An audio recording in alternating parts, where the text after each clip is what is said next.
So far I've been traveling for about a year, and I've boondocked to some really cool places, right? And it seems like the further out you go and the cooler the place is, the harder it is to stay connected to the internet. That's the one bottleneck. And like, I went up to Yosemite and it was just amazing, but I ended up leaving early because I needed to connect online. So I've been eyeing Starlink from the very beginning. Recently I saw a lot more videos. Not only that, I ran into some people and started talking to them and realized maybe it's time.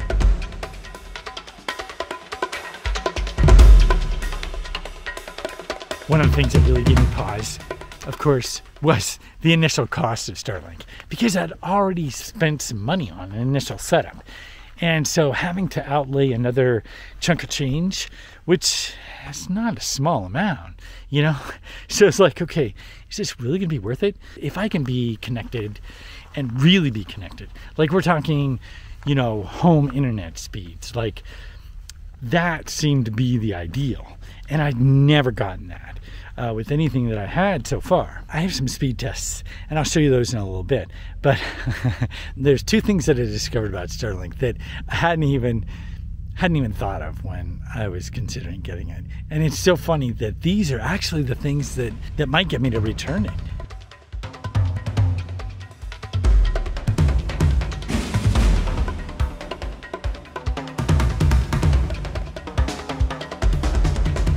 So here's the two things that kind of get me.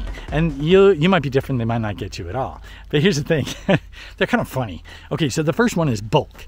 Like the Starlink package, when it arrives, you're like, geez, this thing's big, you know? And between the metal stand that you get and the actual like device that sits out on top of your roof, which I put it up on my roof because that's where I've gotten the best exposure. And I looked into having like the Starlink up on a pole and all these elaborate things you can do. And if you've got, I have seen one person use successfully. So if you have on the back of your camper, if you've got like a ladder, then you could totally get a pole that basically patches into that ladder and goes up above your camper, and it works beautifully.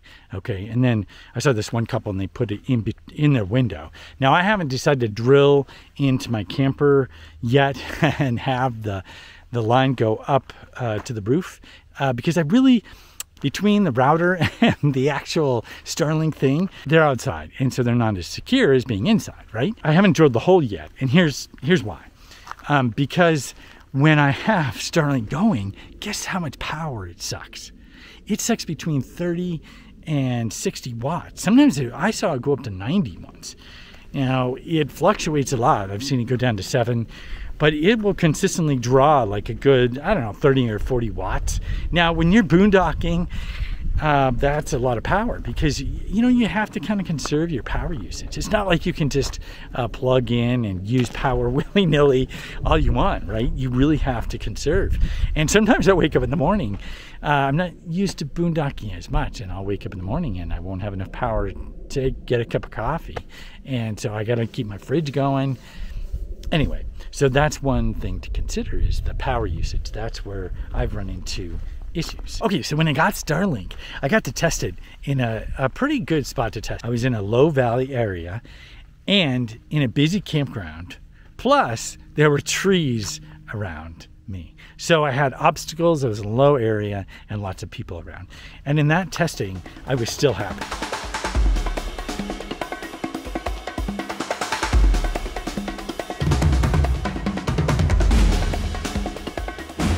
Although I've only tested it in a couple different areas, it still made me think that I'm probably going to be pretty happy with it. Now, this next area that I'm at, I'm in the wide open area. There's no obstacles, and there's a few people about, but it's not too bad. Now, I have to say as a caveat to all this, if you're one of those people that have to be, like, it's critical that you're connected, or you're one of those people that like, okay, if I have this speed, I expect that speed all the time. And if it dips below and does any kind of delays, then that's no good. If that's you, then you're gonna want to have multiple solutions where Starlink is only one of the options you have available to you.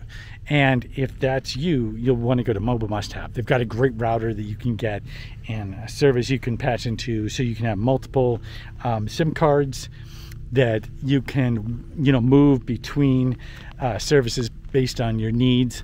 And this is especially important if you have multiple loads, like if you have a bunch of different people in your group that are doing things. It's nice to bounce your load between different options so that not one gets hammered.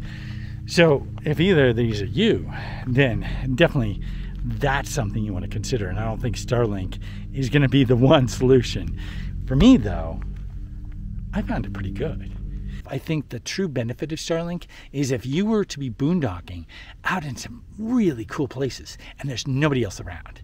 That to me is most likely going to be the best scenario. My bet is that more often than not, you're going to be connected. I think the limiting factor for Starlink is so many users and slow speeds because of that. That's the bottleneck right there. It's not access out into these wild places.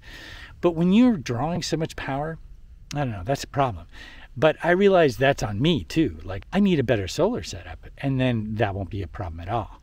And the bulk, well, I could get rid of some stuff, right? I mean, Starlink is important, but still, it is heavy, and I end up having to hoist this thing up on the roof. And although it's no big deal, it's like getting up on the ladder all the time. Not everybody wants to get up on the ladder all the time, right?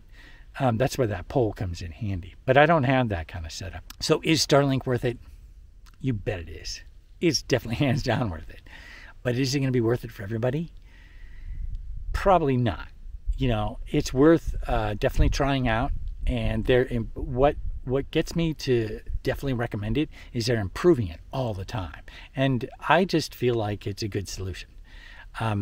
Now, again, if you have that critical need, then you're going to have multiple solutions, and Starlink will only be one of them. But Starlink for me is pretty cool. I like it. Now, my next step is just to improve my solar so that when I'm out boondocking in these beautiful spots, I can handle the pull of power from Starlink. If you found this video helpful, be sure to give it a like. Thanks a lot for watching, and I'll see you next time.